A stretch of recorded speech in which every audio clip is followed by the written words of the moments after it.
episode 174 of Tall Boy Radio. Who knows where it goes when the beer flows? Yes, it's just myself and Dave again tonight. We're recording episodes back to back for those who are interested in the way we do things. So we're going to be celebrating a little bit, or maybe commiserating, depending on which way you look at it. We're going to be looking at first 50 years on the planet and raising a glass of beer. Gee whiz, sounds like I've had one already to Dave, and wishing him good luck with his next 50 years as well. So, dude, do you want to say hello? Yeah, hello everyone. Yeah, as I just alluded to, I just recently passed my 50th birthday. So in the second half of my life, if I was to be extremely optimistic about the future.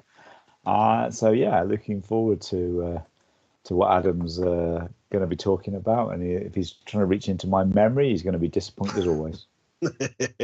I will. And this is true for anybody listening to Tall Boy Radio. Always keep disappointment at the heart of everything that we do. I'm only joking, folks. So yeah, Dave's recently passed that it's a big line in the sand, that, isn't it? It's a big milestone, I think, in anybody's life. 50 years of age, half a century. Yes, we can look at the way that we measure things in time, like we did a couple of episodes ago. But I do think it's worth noting that 50 years of age, which I ain't that far behind. In a couple of months from now, I'm going to be commiserating the fact that I am 50 years old, and I was miserable about getting a 4 at the start of the age of 5. Isn't making me any happier, I can tell you that much. But we're going to look back on 1973 and just our first 50 years and our experience that we've had that have formed us. We talked about it a little bit last week. I'm trying to be a bit more upbeat. We were basically saying you're all doomed, but it'll probably end up down that route. That's the way it normally goes. So Dave, 1973, we talked about fuel and everything in the last episode. Do you know what it cost for a gallon of petrol back then in 73? 1973, oh crikey. Well, obviously I was only born then, so I wasn't buying petrol until 1990. But then, I used to write down a little book every time I used to fill up with petrol. It's still knocking around somewhere. So the very first time I put fuel in the car, it was £10, and it would have been December 1990. I used to write down, I used to record the mileage. Yeah, sad. Explains a lot. But for a gallon of petrol, that's going to be something like 17p. Well, it's more than that, isn't it? It's over double that as well, 39p. Oh, okay. So that's a little bit different, isn't it? But so nowadays, obviously, it's costing you a fair old bit. But there's a measure which for me is more important. Me and Gaz came up with this theory in college. Why people do it miles per gallon? What you really think about is miles per quid, don't you? Yeah, how much it costs to fill your car up and how far you go. That's how I think now. Exactly. Fill it up, it's 125 quid, and I know I've got about 400 miles. Yeah, it's not too bad. That's not too bad. Mine's a slight. I drive a Nissan Juke, so it's actually not too bad. It's a little bit more fuel efficient than that, but I'm doing averages here. So your miles per quid back in 1973, you could do 102 miles per quid. Nowadays, it's about 27 miles per quid. And that's with good fuel efficiency of the old Jukester, the old Duke of Hazard. That's about a fifth then. I know, yeah, but this is inflation. I think when you actually work it out in terms of you sort of extrapolate it in terms of what that was in old money, like in today's money, then actually it would be actually a lot more. But yeah, we do feel the pinch of that. And if you wonder what I'm doing, folks, well, I'm pouring myself a beer 3 seconds into this new episode. That last one was absolutely disgusting. I cannot drink it. I bought myself a Lambic beer. Never drank Lambic beer before. And it is a Goose Boon, 7%, and it is vile. So I've also got a Lambic Cherry, which I'm hoping is going to taste a little bit better. Speaking of beer, what would a pint of beer cost you back in 73, Dave? Pint of Carling Black Label. Was that around in 1973? You were for the last 7 months of it. 42p. It was closer to your pint of petrol. Gallon of petrol, 18.5 pence. I've just gotten the wrong way around. The two answers. Yeah, whereas now it's about £3.30. But again, if you were to extrapolate that out, it's So I'll tell you a couple of other things that you said you got some things that were invented in 73, and we're going to move on and talk about our experiences shortly. But the World Trade Center in New York City was built or launched in 1973. The Sydney Opera House, that one's still there, was built in 1973 or opened in 1973. And I think those are two iconic buildings, aren't they? So 50 years ago, that seems like an awful long time, doesn't it? It does. If you were to say, you know, how long are those buildings there, you'd say, God, they've been there my entire life. And we'd just about be right. But that kind of puts it into context, doesn't it? Because they are quite impressive buildings. Well, one of them that's still there, but when they were both there, yeah. So that's a long time, isn't it? It's a long time. It is a long time. And when you think back to your parents back in 1973, gee whiz, you know, there's a thought. It's difficult to picture. In the same way that our kids will find it difficult to picture us being young, we find it difficult to picture our beloved parents painted with youth. What were they thinking bringing a child into the world in the early 70s? Do you know what I mean? In terms of what was going on in the world, you know, there was Vietnam War, but I do think coming off the back of the 60s and the decade of love, you know, with Generation X is born from them baby boomers. What was their thoughts bringing children into the world back then, do you think? Crikey, that's a question and a half, isn't it? Yeah, we're philosophical again, aren't we? Well, you have, yeah. I mean, Dad's no longer with me, so I couldn't even go and ask him. I don't know did I ever ask them, why did you have kids? I don't think they probably asked themselves a few times. Almost certainly. I guess it was just what you did. I guess, but you know, it's what the majority of people do now. So I imagine it's no real difference. You grow up, you meet someone, hopefully you fall in love, you have kids, you live happily ever after. I suppose everybody likes that dream, and I suppose it's biological, isn't it? It's you know, the species doesn't have some sort of innate desire or need to produce babies. They do, but just to have interest, you know, we talked last episode about, you know, the choices that we made in life, and you know, you were talking about being risk adverse and what have you. Did you think about it having kids? Is this a world that I want to bring children into? Did you ever have that conversation with Catherine? I don't think it did. No, I don't think so, because the world is what the world is going to be, and you can't predict the future. You don't know how bad it's going to be. I mean, we joke with the kids now. In fact, again, only the other day with Albert, we were talking about the environment, and I was jokingly saying, well, it doesn't affect me, mate, it's for you. He said, don't affect me either, Dad. And he said it'll be my kids if I have any. So it's like, you know, it's always, I guess it's always the next person. It's always far enough away that it, you know, if you were to know categorically 15 years, 16 years ago, before we had kids, that in 50 years' time the world was going to explode and it's going to be preceded by 10 years of famine and a zombie-like apocalypse. That left zero. Zombie-like troubles going on. You'd absolutely not. But of course, you can always hope, I guess, or you just, I guess, going back to the previous episode, you just become indifferent to everything that's happening, and you just go through the motions of what you do, what a normal family is. It's interesting though, because I did have this conversation with Kim. You know, maybe it's because I listened to Morrissey and Gaz will tell me I'm therefore a little bit more melancholy.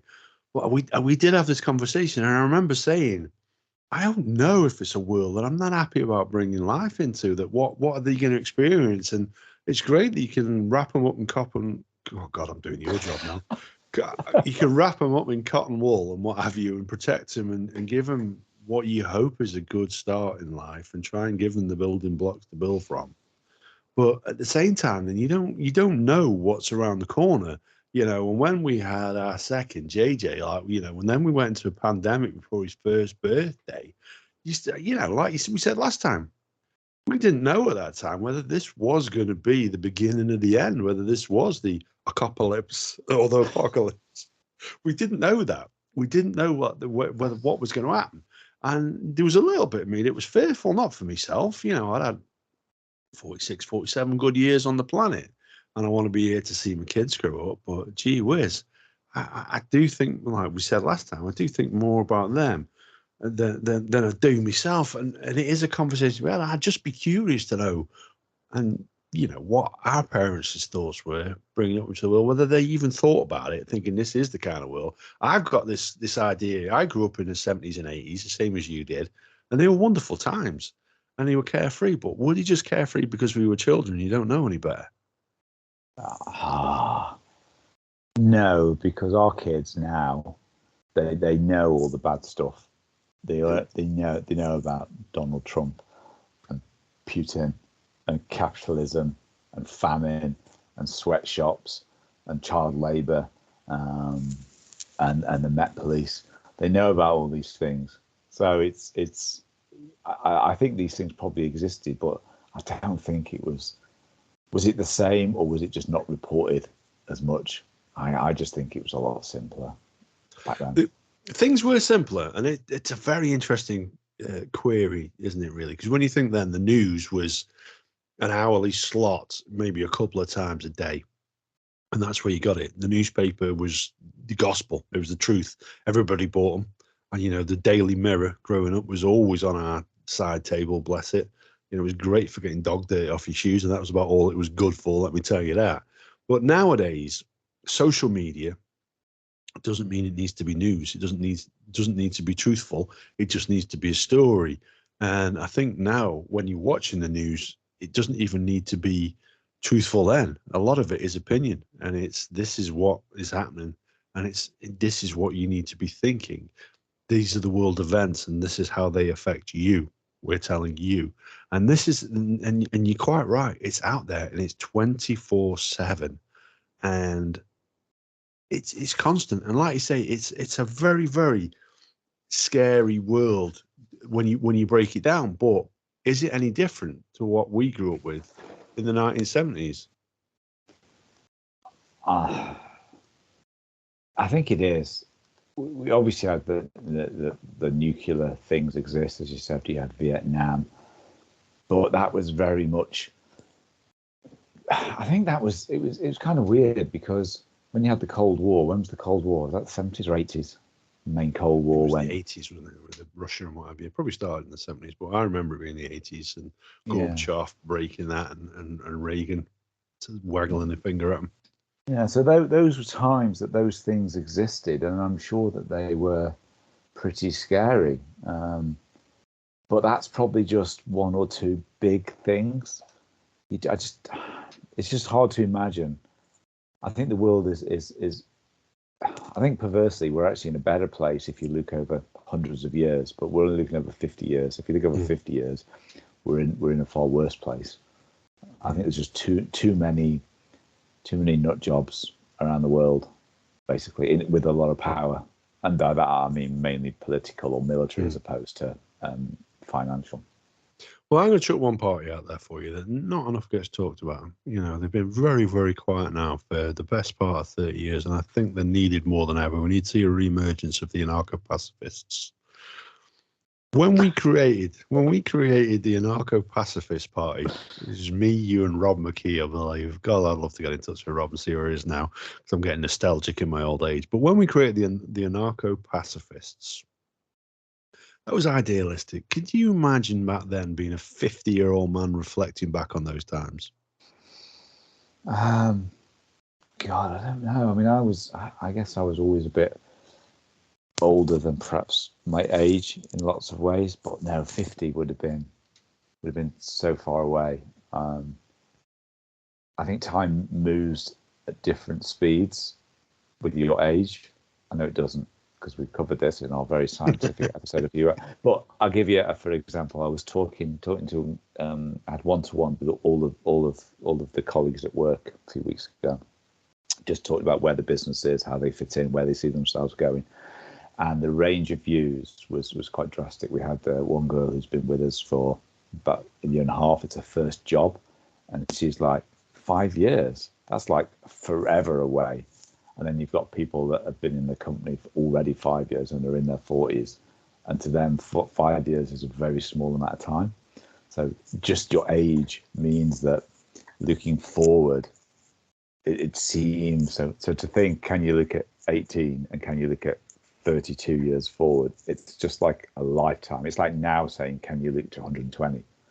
I think just perception wise, it's very, very difficult. So I can't imagine me sitting there and thinking, what would I be like at 50? I mean, I always wanted to retire at 35, so I probably wasn't thinking much beyond that. that would be nice to do, wouldn't it? God bless it. But so when we're talking about turning 50 this year, so Gaz isn't on this episode, unfortunately. We had planned it for it to be that way, but you know, the course of events meant unfortunately he wasn't available tonight. But so the three of us, who had the most popular name in 1973? Me, David. Well, arguably both of us, because it's my middle name. But yes, you're quite right. So David was the fifth most popular name of 1973. Adam was the 45th most popular name, interesting enough, which is more popular than I thought he was. And Gary didn't even feature, bless him, on there. And now, I think if you were to check, there's not been a Gary named as a child for I don't know how many years. It is a name that's in danger of dying out. So, guys, you need to have a progeny and a third child and call it Gary Jr. Please don't. No, please don't. But yes, it's mad. It's a mad thought that, you know, I mean, when you think about the kids today, the kids, fucking hell, that sounded old. But when you think, you hear like names today, it's so far apart from what we did that I think it's indicative of how different the world is. So I'm going to give you three songs now, okay, Dave? I'm going to give you three songs. So, like I say, Gaz isn't here, but one of these will be the number one when Gaz was born. One will be the number one when I was born, and one will be the number one when you were born. See if you can pick those out. So, Tie a Yellow Ribbon Round the Old Oak Tree by someone by the name of Dawn. Squeeze Me, Please Me by Slade. And God Help Us All, I'm the Leader of the Gang I Am by Gary Glitter. Oh dear. Well, I'm going to give Gary Glitter. That's a right fit. And the Yellow Ribbon will be me, and Squeeze and Please Me will be you. You're 33% accurate there, dude. So you're right with yourself, but sadly, Gary Glitter was number one when I was born. Oh, I'm dear. the leader of the gang. Oh dear. I thought I was looking into this. I was laughing at yours, then mine popped up. It was like, yeah, some connotations with that young man. Well, are they two of those? Gary Glitter's not around as a band, but he's still alive. But the other, I don't know who Dawn is, but the other one's still around, aren't they? Yeah. As far as Slade, it's one of my favorite stories about Slade as well. And this is again. So what's Slade's most famous song? Sorry, that's not about Christmas. Exactly, yeah. So Christmas time, I was managing a store in Macclesfield. We had a big store visit, okay, and so we had all the bigwigs coming down from head office to come and visit the shop. And my produce order had turned up. We discussed produce and what have you, and fruit and veg last time, and there was no carrots on there. Coming into Christmas week, no carrots on there. I thought, I ain't getting the bollocking for having no carrots. No, it's not my fault, but still, they'll find a way to blame me. So I jumped in my car and drove to the local Tesco's and bought all the carrots that they had. Literally, just got trolley, tipped a load of carrots in there. And as I was turning around, and he was stood in front of me, Noddy Older. And the temptation to yell, "It's Christmas" in his face was enormous. But I didn't. I just said, "Merry Christmas, Noddy." He goes, "Merry Christmas." His Brum accent. I thought, that is a happy memory that if I could have bottled. But did you get away with the carrots? Yeah, did you get away with it? I did, yeah. Nice. I did, yeah. They were very impressed. It was a very good visit. One of my better ones, that one was. God bless them. But it's stuff like that, and is it us getting old? I fear I know the answer to this question. But musically, our parents used to tell us the music we listened to was shit, but they were wrong. Stone Roses, The Smiths, some of the greatest bands ever. And now I listen to the stuff that these kids listen to nowadays, and it's fucking awful. Is it us, or were we actually a little bit lucky? No, it's definitely awful. And I quite like the stuff from the 60s and 70s, even the 50s as well, actually. So I quite listen to that, a lot of funk and so right through. But once you get beyond the 80s, and maybe I'll give you the first half of the 90s, but it did go downhill pretty much after that. I mean, kids, Albert doesn't really listen to music. Alice does, and she listens to a lot of the stuff that I listen to. We've got a shared playlist on Spotify, and she does actually picks on that shared playlist. I don't know how much is her and how much is Spotify being clever, but her choices are actually okay to listen to, but it's not all the kind of tripe. And I mean, if you stick Radio 1 on, it just does my tree, and it is just the most awful thing ever. So no, it's not us. It's definitely the music. Good. I'm glad we put that one to bed. I feel it was me there for a second. And television as well, you know. Has television improved? There's certainly more choice. Well, has it got better? Has it got better, the stuff that you can watch? Because, you know, there was some golden stuff that we could watch. When you think about the A-Team and stuff like that, gee whiz. That's what made me want to be a stuntman. I think that one's difficult as well. I mean, Albert, bless him, he when we say let's fight, the weekend, it's the movie, the family movie, what we're going to watch. We need to find something on one of the streaming channels, and he always looks at when was this made, and he does it because he'll go, wow. And it's funny because his perception moves. He's 14 now, and 5 or 6 years ago, he'd say the same thing. But 5 or 6 years ago, if you said 2012, he'd be, that's okay. That's recent. If you said 2012 now, he'd go, that's so old. The CGI is going to be rubbish, and the film won't be very good. And it's quite hard to shake him from that fairly narrow mindset that it's not about acting or storyline. It's about how good the CGI and graphics are. So that does distort it somewhat, but I think in terms of what you expected and what was delivered, it was way better. There was more variety, and there was just better entertainment, shall we say. Whereas now there probably is too much put on how it looks visually, and too much money spent on too little output. Yeah, I think you're right there. And I know what you're saying. Funnily enough, though, like my kids have just got into Toy Story, and I think the first Toy Story is the best part of 30 years old. And I was watching that the other day, thinking, God, the graphics of this are pants compared to how I remember it. I think at the second and third, they get a little bit better. But it is funny how they do have an influence on you. For me, like I grew up watching budget horrors, so I'll love anything that. It's more the storytelling for me, and that's not always obvious with some of them budget horrors. But it's the way they're made and the passion that's gone into making them. It's the whole process of it that I enjoy. I still think probably with CGI is lost on a lot of people. But the good thing about the horror community is there's still a lot of people who hark back to those classic old films. So when you think then about life now, when you think about how much your life has changed, and we said this a couple of episodes ago, that 1923 is as far away from 1973 as 73 is to now, which obviously is a very basic piece of mathematics that I can just about cope with. But 23 to 73, life would be vastly different. Is it vastly different now to 73? Is it comparison, or is it slowing down? I think that chalk and cheese if you were to compare the 50 years and the 50 years forward. I mean, I just looking at some of the things that were invented, for example, I mean, this is 72, so it's the year before, but the first video game console was in 1972, which is, you know, only just before 73 when we're talking about, and we still have video game consoles now, but there's no 50 years before, there's no comparison.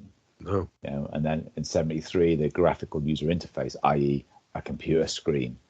So that was there in 73 right then. That was invented right at that time. And now you've still got a computer screen. Just looks a bit nicer. But go 50 years, wasn't even thought of. Well, I mean, computers were in a sense, but not in the sense that we have them now. So I think we've made... I think if you could probably characterize it in two things, you've got the 23 to 73 as inventing new stuff, and then 73 to 2023 is making that stuff better.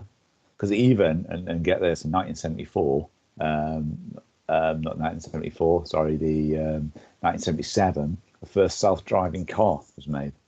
Wow. So it says it didn't rely on rails or wires, and it drove itself. Killed 8 people, but brilliant. Well, that's again, isn't it? It's me, self-driving car nearly 50 years ago. It's just the same thing, a hell of a lot better. But 50 years before that, the concept wouldn't have even been thought of. No, it's very interesting. And you make an interesting analogy there in terms of those first 50 years, where that's when stuff was being invented, new stuff was being invented. When you think about new stuff coming along now, well, the air fryer, well, it's just an adaptation of what a fryer is and what have you in it, really. There's nothing new. There's nothing new, really. The last big one, like say, after the computers would be the mobile phone. And when you think about it now, when those mobile phones first came out, and like Albert would look at you with disgust if you were to the idea of a life before mobile phones. What they do when they first came out, like one would be vastly different to the next. It's like, I've just got my Samsung A300, but the bloody T100's out now. It's got a colour screen, would you believe? It's got polyphonic ringtones, not just the one type of ringtone, polyphonic. I need to get myself a new one of them. And then it was vastly different. And all of a sudden, they all look exactly the same and do pretty much exactly the same. And when they bring out the new model like this, I was looking at the Samsung S23, so I've got the S22 at the minute. And I was like, I don't even know what it does different. It just does what that does already, but just slightly better. And actually, you can update the software on it already anyway, so it probably does exactly the same when it bloody turns up. You're quite right. Do you know the date the first cell phone commercially available was? Well, I remember the yuppies having them in the 80s, so I'm gonna say that was probably late 70s, 79. Commercially available was 84. So you're right with your memories of when you saw them around. Again, that's only 10 years after what we talked. So still 40 years ago, and it's just got the same concept. It's just improved, but improved to the point. That's something that's improved, reached its kind of plateau in terms of the value it's adding. And that probably happened 10 years ago, certainly 6 or 7 years ago. And now it's not even progressing. It's stalled. It has. And you watch like the Apple launches as I do occasionally. I watch the Samsung launches as I do very, very occasionally. And you watch these guys getting pumped up on stage about something which is effectively the same product they sold you last year. They're just trying to get you to buy this one as well. Where does it go next? What's next? So self-driving cars is a big one. The likes of Tesla now are doing it, so those cars can pretty much drive themselves. Is that the big one? I was watching, I think it's a Hyundai, which has got rotational wheels, so you can even have to parallel park. It just drives in sideways. Yeah, I think as I said, it was whatever year I said before, 1970 something. It's 1977 was the first self-driving car. We're at that point now where the only little bit more you've got to do is to get the evidence to say that they are safe enough to be fully self-driving as opposed to assisted self-driving or whatever they are now. And that's the last hurdle. And that is more, I think, about regulation and technology and societal change. So that, funnily enough, will probably take longer to get to that point than the technology. Maybe not the whole nearly 50 years, but certainly it's probably going to take 10 or 15 years before it becomes, every car made just drives itself on the road. I don't think that's happening anytime soon. Do you think you'll see it in your lifetime? Yeah. Well, as long as I am only halfway through my life. You projected a lifetime. Let's keep it upbeat. Yeah, okay. Let's say in the next 25 years, let's play it safe. I think so, but I think it'll be the second half of the next 25 years before the default. I mean, we're only just, remember, we're talking about what, 2035, is it? Or is it 2030 when they can't make petrol-powered cars anymore? Or was it 50? Did they move it forward? But some point in the next 20 years is only when they're going to stop making petrol cars, and that's a different reason. That's more the last episode about why that's taking so long. But the technology, I think, is not really the issue. I think it's society. It's interesting now, isn't it? In the past, society was catching up with technology. Now, holding it back. Yeah, you're right. It's holding it back. Yeah, AI is AI is definitely something that is a not conceptually or theoretically a new thing, but with ChatGPT and ChatGPT-4 and what Microsoft are now doing in their search and what Google are going to start doing in their search using AI, that is something that has gone from theoretical and sort of academic to mainstream, and it's done it with a massive bang, and and already people are massively worried about where that's going to go. And we won't get regulation in first because we didn't do it with the internet. We know that we should have got it in with the internet. We didn't do it, and now we're facing all the problems with that. And the same will happen with AI. We'll talk about it now. We're talking about it a bit more, but capitalism isn't going to hold and wait for that regulation. Some people calling for it to be paused. Ain't going to happen. It's just going to keep going ahead, and then we're going to have loads of problems. So the image that we used, and I sent it to you because you're not a big fan of social media, but the image you used to celebrate your birthday on social media was created by AI. I have an app, and I typed in the picture that I wanted, and that picture of you crawling out of a cake in your Man United shirt was created by AI. That's mad, isn't it? I haven't seen that. I sent it to you. I'm sure I WhatsApped it to you. Yeah, I WhatsApped it to you, dude. Oh, you did. You did. I didn't pay any attention. Well, that's more likely. But I will WhatsApp it to you again. But that is utterly bizarre, isn't it? It is. And Jamie, who works with me, he's actually down in London now, and he was in Cambridge doing presentations to HR people. And he did a presentation on Tuesday in Cambridge. And he was talking about HR and AI, or AI HR, and he built the entire presentation with AI. And he was showing me what he was doing. He was showing me this program, and he was saying, "I'll show you." And he said, "Show me a picture of an MD with a bad back, because my back was suffering." And it did this picture, just generated this picture. And I said, "Well, look, I'm leaning on the window at the moment, my hand on my hip." So he typed in, leaning. So he said, "As above, but leaning on the window with hand on hip." And it basically threw a picture that looked pretty much identical to what I was doing, the stand I was doing at that point. And so it's not going off and searching the internet for images. It's creating the image. It is his entire PowerPoint presentation. So it created a PowerPoint from AI. He had to do a lot of work on the import, and he had to obviously sense check it and guide it, but the output was all AI generated. And he did this, and the whole pitch was about that. And it's scary how quickly we've gone from November releasing ChatGPT-4, 6 months time. There's dozens and dozens and hundreds probably of websites that cropped up with apps to do stuff just like this. It's absolutely. You use the word scary, and I'm going to use the word terrifying. Is it something we genuinely should be concerned about? Is this, and we talked about it last time, about like we are a doomed species? Is this the first tip in that direction? I think it's really on the balance, because it could absolutely make companies more efficient. Like Jamie, it took him a fraction of the time, not a fraction, but maybe 25% of the time to put this presentation together. That's really good for him. It's really good for our business. It's really good for our sector. If everybody's being more efficient, it's good for the productivity of the country. So there's lots of potential to improve on that. Are we going to get to a point where misinformation is coming from AI, which is being put out there as authentic? So actually we end up with more misinformation and more fake news, and it becomes harder to distinguish between the two. Probably. I was listening to Wozniak, the guy who started Apple,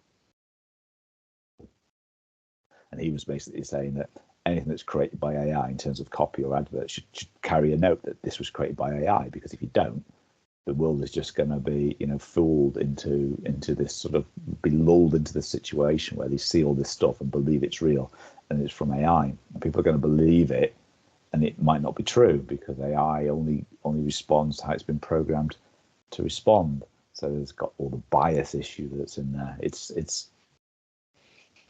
ever going to get to the point where a supercomputer running AI knows so much that it can actually take over a manufacturing company and use machines that are connected to computers to somehow reconfigure themselves and produce some kind of Robocop or weapons to use that to take over the world? I don't think so, because they still need the physical stuff. I think that is fantasy, and I think it'd be very hard, because even if they did that the first time a factory did it, there's a lot of people around who could shut it down or blow it up or whatever. But I don't know how they get so clever that they bide their time and they get control of all the computers and all the factories in the world, and on a given day they do it. I think that's a bit science fiction. It sounds science fiction-y, but a lot of the stuff that started out in the 1950s looking like science fiction is becoming science fact and actually has been passed by quite a way. There's a story, and I don't know whether it's true or not, but I'm going to attribute it to Google. It may not be, but tell me if you've heard it and tell me if you believe it. Okay, so they set up an AI program in terms of giving it. I think it was like $50, and go out and make some money, invest your money on the internet, and see if you can make some money off of the back of this. So we're debasing it back to money again, just like we did last episode. Okay.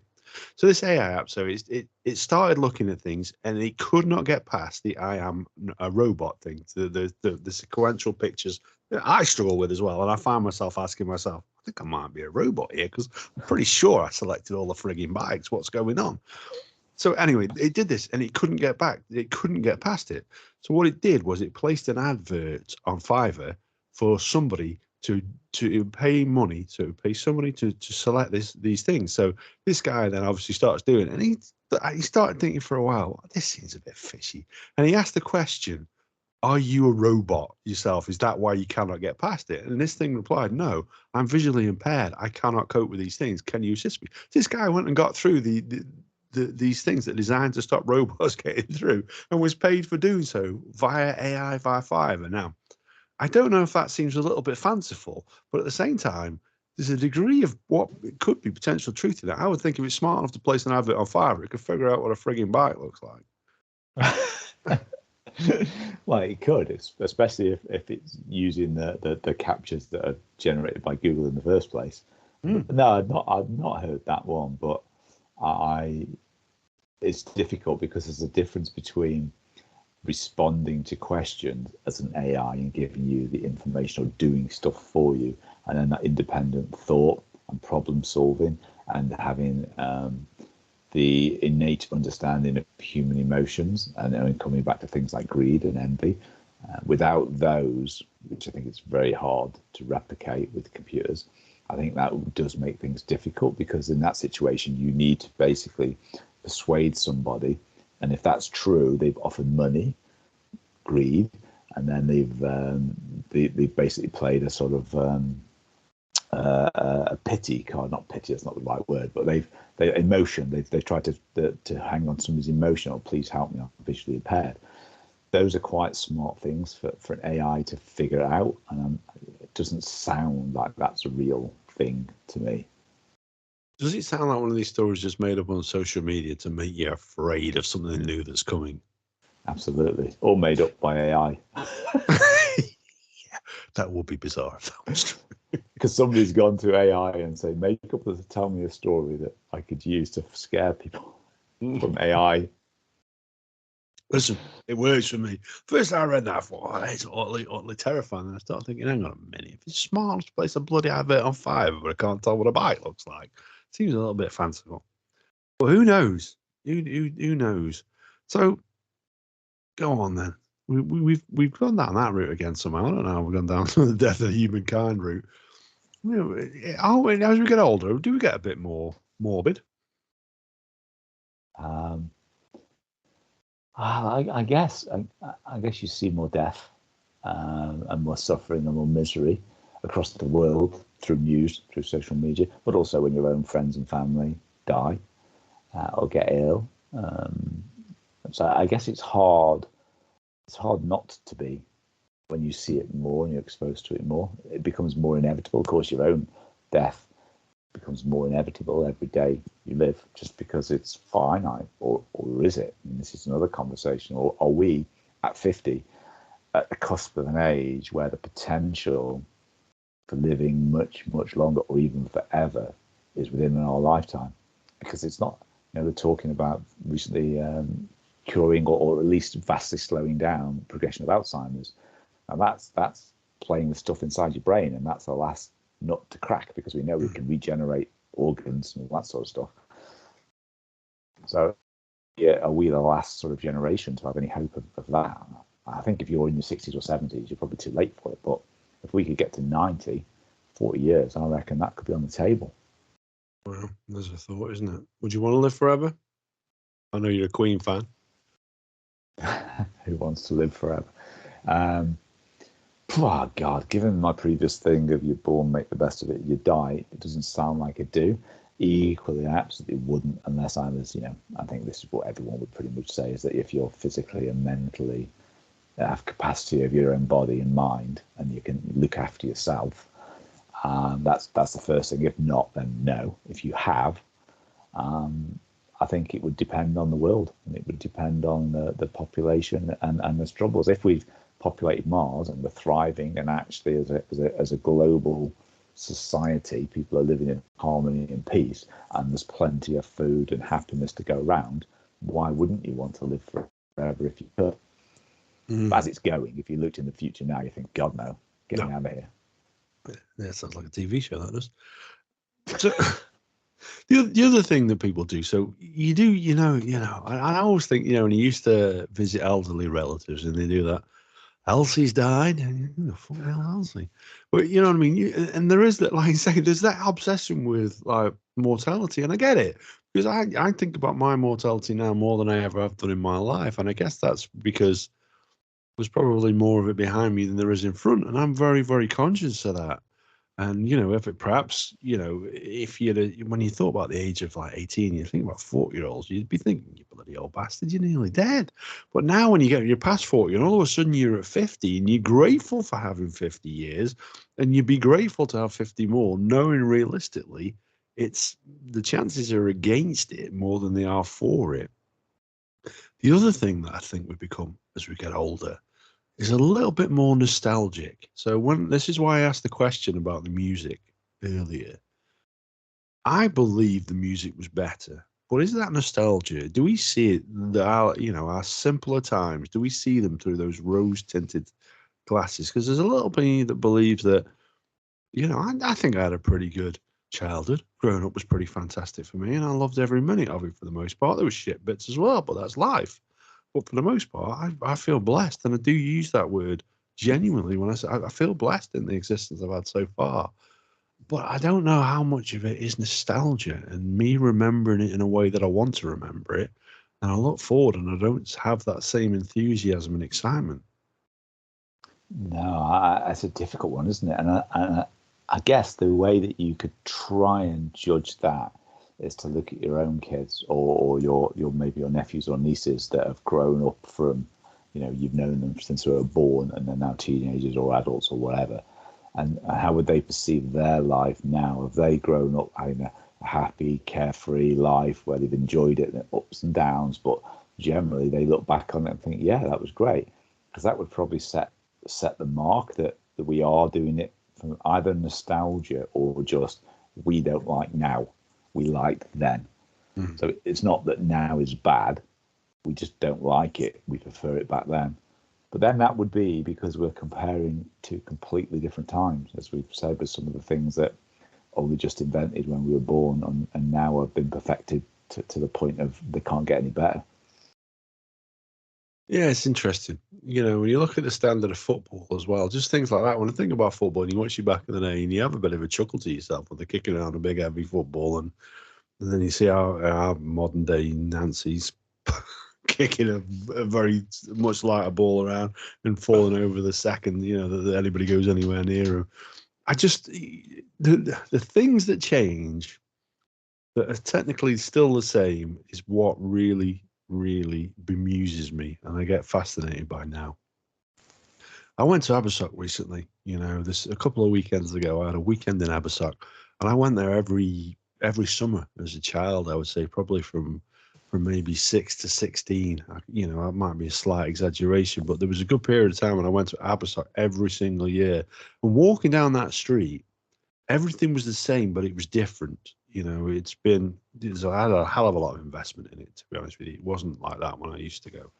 But the amount of money that's been spent on it and the amount of shops that were there now were chain shops, and you can buy brands which were never there. They were all like, buying a cat in a bucket and a spade when I was there. And it sent me down a very, very nostalgic route, just walking around and soaking it in, enjoying the differences, but enjoying the similarities, and spending just some time on the beach and being able to take my kids somewhere who were looking at me absolutely mouth wide open as to why I was so excited for them to experience something I experienced as a child. They're like, oh, Dad's had a few beers again. But they they didn't get it, and I just hope at some point in their life they have an experience that they can, doesn't have to be ours, so that they can share with their children. And I would love it if I was there to see that as well.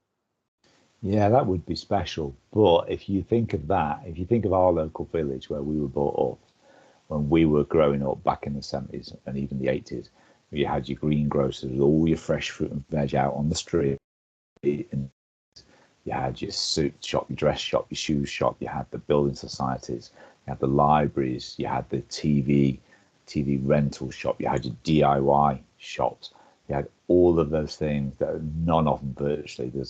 I think the shoe shop might still be there. No, the dresses. There's one or two of those things left. So our kids, when they look back in 50 years, they're not going to be going, "Oh, do you remember when we had all those takeaways and charity shops?" It's not going to work. It's not going to happen, is it? I don't know. I mean, it'd have to be pretty bad if they were looking back in fondness. Yeah, it would. It's nice for listeners. We live in, it's a nice place where we live. It's just so different. That's the point. And I don't think you would look back on it in the same fondness. No, there's no Bob's discounts. There's no Pleasure Treasures. They've all gone. God bless them. There's no Spot 4.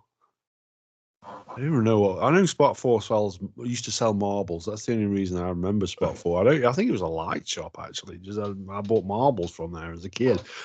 But yeah, it's utterly bizarre, and it's strange when you walk past the building. Like Gaz and I were out on the weekend. We went out for a meal with our prospective wives and respective. Sorry, not prospective. We are actually married to them. And we ate in the vault, and you're sitting there thinking, used to get my money out on the ATM outside here because it's the old Barclays Bank, and you have that real nostalgic feel about things, remembering things for what they are, and that is a little bit of getting older, I think, but it's quite a charming part of it as well, I think. It is, yeah, and and one of the shops that I think is a bar now, my great aunt or my nan's sister or something like that used to own the shop, and my mum used to work there as a child, and I used to be, when she grew up, I think she still worked there, and I used to be parked in the pram outside, and different world. It is. So over the last 50 years then, we talked about news earlier. What are the events that really, really stick with you? Over the last 50 years, what, if you had to pick 2 or 3 you really remember, what are they? Well, I'm glad you refined it to 2 or 3.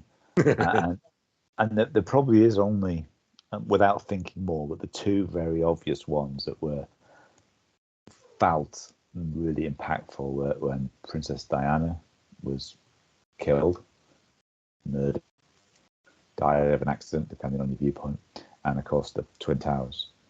Those 2 things that there's not many things, because as regular listeners will know, my memory's not the best. There's not many things I can picture myself right back there at the time. A really clear image of where I was, my surroundings, who was there, what was said, and those 2 are the things that stand out to me as most significant. They are significant. Now, anybody who knows me as well knows I'm not a royalist. I am somewhat of a Republican, and I'm very much against the royal families. You may have picked up on some of my comments about Palace's last episode, but I do remember that day very, very well. Funnily enough, we were going to play golf. I don't think we were playing golf with you, but I know me and Gaz, might not have been Gaz actually, you might have been Oxford, so I don't remember it as well as I think. No, me, James Peake, and John, and I remember getting up very early in the morning to sit, and I was stuck the TV on while I was having my breakfast, and they were outside the palace, and they're getting all this opinion from people about Diana having passed away, and then I thought, this can't be Princess Diana. There must be some old duffer who I've not heard of that they're trying to interview people about. What are they getting upset about? I've never heard of this person. I can't have done. And then it was that, and I walked to the shop to go and buy myself some stuff to take on the golf course with us. And I saw the papers, and back then it was saying she was injured because the early paper said she was injured. This was quite early in the morning. It was like, that was mind blowing. And I remember that. The other one, like you say, September the 11th, that one does really, really stick with me. And it's very strange, actually, because I just bought myself a Nokia 8210 and I'd charged it. And when I turned it on, I was a message from Gaz, who left me a voice message saying, dude, stick the TV on, the world's going fucking mental. What is going on? Oh, what's he on about now? I thought it was a role-playing thing, Dungeons and Dragons or what have you. And I turned the TV on and seeing the footage. And I still see it now, and it's still as many years on as it is. Well, it was 2001, so 23 years on. Near enough. 22 years on. Good maths. I look at it, and I find it utterly shocking. It still blows my mind to this day, viewing that image and thinking that is real and not AI. It's yeah, you're right. They are two absolutely, well, world-shaking events, really, in many ways. Yeah, absolutely, and they do stand out, and it's hard. You know, I suppose when Putin invaded Ukraine, that was pretty big and pretty dangerous, but it wasn't unexpected, so it didn't have the same impact. No, I mean they're two countries that have been in dispute for a while anyway. So you know what I mean. That was one that was on the brink, wasn't it? It'd been happening for a while. There'd been a lot of disagreement, a lot of activity around the border anyway. But yeah, but those two events were so out of the blue. Do you think that's what was shocking about it? They were out of the blue. They would take something, because I mean, going back to when we were young, really young, when we talk about September 11th, and when we were to talk about terrorism. I don't want to drag up old wounds, but it was the Irish, wasn't it, back in the day, and what we'd done in Northern Ireland, the problems that we'd created there, and that was then, you know, we felt it over here on the mainland, and let's not take away from what they experienced over there. It must have been hell, but that level of terrorism. And I remember we went down to London, and actually, I don't know if it was the time you had to get off at Birmingham because you were terribly travel sick, but Stafford it was. Was it Stafford? Sorry, yeah, you didn't quite make it to Birmingham, but yeah. So you get off the coach, and I don't know if that was the trip, and we were wandering around Regent Street and Oxford Street, and then we got back on the coach and we got stuck in traffic because about an hour after we'd been on there, the bombs went off, and we were down in London for that, and I still felt distant from it. We didn't hear it, we didn't see it. I didn't feel any of the pain from it. Don't get me wrong. I'm not trying to put myself in that situation. But the fact that I was so close to it still sticks with me nowadays. And it was the same as when they, you know, when they blew up the was it the Conservative Party's Brighton. Brighton, the Brighton bombing, 1980, May the 5th. Was it May the 5th? Was it really? Wow, there you go, Dave's 7th birthday. Yeah, wow. Yeah, it's stuff like that. It sticks with you, doesn't it? And it's utterly bizarre. Oh, no, that was. Sorry, the Iranian embassy was May the 5th, 1980, when they stormed the Iranian embassy. Brighton bomb was after that. Yeah, but stuff like that kind of sticks with me. And you know, I wonder what's going to be the next things that shocks us, or there's really not much left to shock us anymore. It's hard to think of what isn't it? Because when you've experienced that once, and as you were saying before, I think did you say that as you get older you get more morbid, but you get more cynical as well about things in general, and you believe less and you expect the worst more. And again, that's life. I think you older, you carry more negative, bad stuff with you. So you'll remember the bad stuff like that. And you asked me, I named the two biggies. And I said, if we thought about it, there'd be more. And then we just chatted a bit more.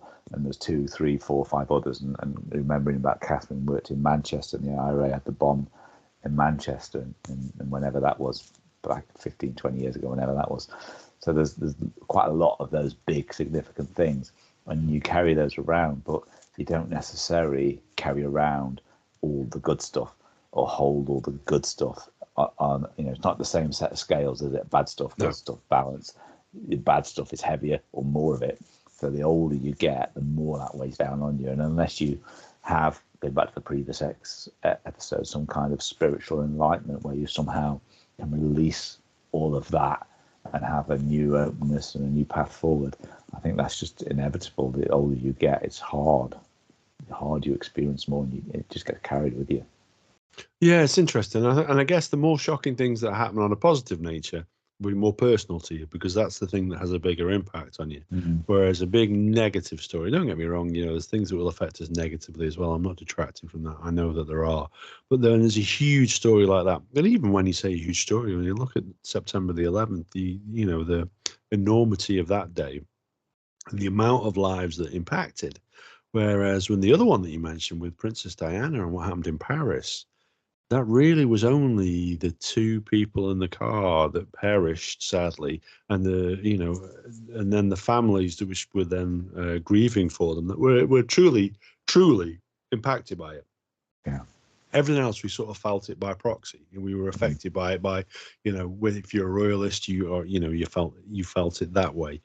But everybody's just sort of, whether you're a royalist or not, I think everybody looked at Princess Diana as someone who was trying to do good in the world, and had probably had a fair bit of suffering in her own personal life as well, and we had a bit of sympathy for that. So yeah, it's fairly unique. So this has been an interesting conversation, because I didn't know when we set out. To be honest, I had a few things jotted down, most of which I haven't used. It was more a few quizzical things about the year of 1973, people who we share a birthday with. You, Dave, share a birthday with Johan Edberg, the Swedish ice hockey player. He was born on the 5th of May 73. You ever heard of him? No. No. I share a birthday with Ali Landry. Do you ever heard of Ali Landry? She was Miss America. No. Yeah, Why do I know that? Well, she's quite a striking looking woman, and still is. She's fared a little better over the years than I have, unfortunately. I'm pleased to know she's not bald and fat like I am, but and she doesn't have grey stubble either. But yeah, that's bizarre. Go on then, just before we close out, top 3 films of 73. Films from 1973. See if you can name one of them. See if you can name one of them. You'll have heard of all 3. Oh God, how am I going to name a film from 1973, Adam? I'll give you a clue. You got to give me a clue. The most popular film from 73 was made by Francis Ford Coppola, or Coppola, however you want to pronounce his name, and was based on a true story. And it's a scary, scary film. It's the only film that's really scared the shit out of me over the years. Amityville House of Horrors. No, featured a very young Linda Blair. The guy when he puts the axe through the door and says, "Here's Johnny." No. That was a little bit later, but it was The Exorcist. I was just about to say Carrie, so I got it wrong still. Yeah, used to. Yeah, no. So the number 1 film, which grossed a very impressive 193 million, was The Exorcist, and that was released Boxing Day. So right at the end of the year. Yeah. Second most popular. If you were having a sleepover at your grand's, she'd have been watching that then. Yeah, she said, let's watch that, bless her. 6 months old. Oh, yeah, have a look at this. No, it was our influence on her, God bless her, not her on us, I should say. American Graffiti was the 3rd most popular, okay? And that was released in August and grossed 150 million. But the second most popular was The Sting, which was released on Christmas Day, 159 million. How bizarre is that? The Sting? Yeah, that's the one. Is it? Yeah, it is. Yeah, it's the prequel to B Movie. No, I can't say I recall either. No, I must admit I've heard of it, but I'm not familiar with it. Live and Let Die, one of our favourite films, which was released on the 27th of June. That grossed 35.5 million. Yeah, that was the 7th most popular film. If you'd have asked me when was that made, I would have said a good while ago, but I'd never have gone as old as me. It's one of my favourite films, Live and Let Die. Well, the Bond films, actually. The rest of them are a bag of shit, for the most part. But I really enjoy that one. It's just, I love Roger Moore as Bond. Nice and camp and comedy. Yeah, especially when he's jumping over crocodiles. Exactly. Was that one? Yeah, that was one of Baron Samedi, wasn't it? Yeah.